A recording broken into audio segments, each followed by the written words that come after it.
What is stuff like apart from form? What is form like apart from stuff?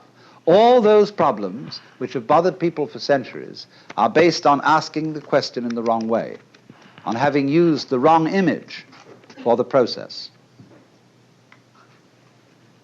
Actually, since nobody ever saw a piece of shapeless stuff, and nobody ever saw a piece of stuffless shape, the whole thing really is saying that they are the same. And there isn't any necessity even to think of a difference between them. Even the contrasting words, form and substance, or form and matter, are a nuisance. There is process. There is the flow of thought. And the flow of thought doesn't have to happen to anyone. Experience does not have to beat upon an experiencer. There is all the time simply the one stream going on, and we are convinced that we stand aside from it and observe it because we've been brought up that way.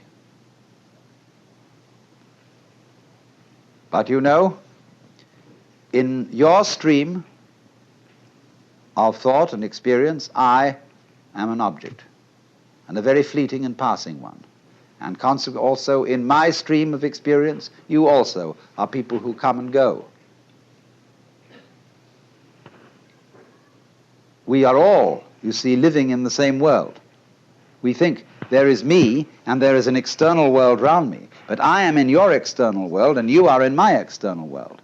And if you think about that, you see we are all in one world, going along together. There isn't really the internal and the external. There is simply the process.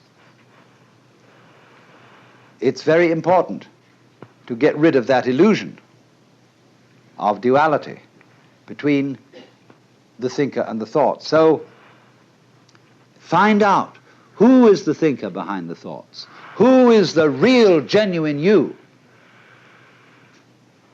And so one of the methods that is used is shouting. The Zen master would say to a student, now, I want to hear you.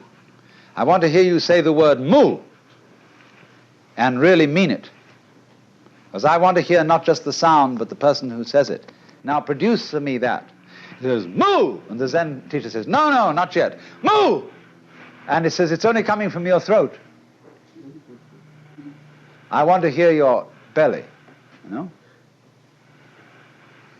And always, you see, it'll never come while the person is trying to make a differentiation between a true mu and a false mu.